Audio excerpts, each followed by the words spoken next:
Our opponents said that early voting was, quote, pointless and doesn't help anyways, but this clearly isn't true.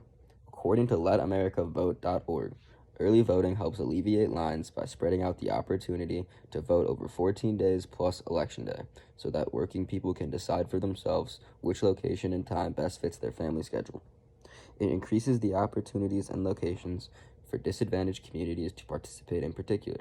As Emily Badger of the Washington Post wrote in 2014, these costs associated with voting in lost play and child care and transit fares are higher for minorities and the poor, which is why they are the largest beneficiaries of early flexible voting. An hourly cashier, for instance, has a lot less flexibility when he or she shows up for work than a salaried businessman. According to my opponents, my opponents said that this in their second contention, quote, having a day off from school will hurt families who work and need to take care of their kids. This isn't true for one main reason.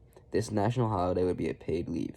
According to CNBC, this election day holiday, when presented to Congress, said that the holiday would be a paid one, meaning workers still get paid and they get the work off to vote.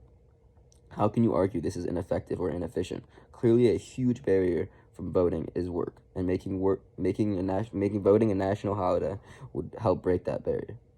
When Jackson was talking about how democracy builds the GDP and not national holidays, he may be right that democracy does build the GDP, but every time there's a national holiday, business sales spike, and GDPs in the United States GDP expands.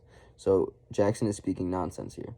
Lastly, said in his rebuttal that Election Day would increase the government spending on the election, and he thought this was a bad thing, but really this is a good thing. The government only spends money on 35% of the population because that's the amount of people voting every 4 years.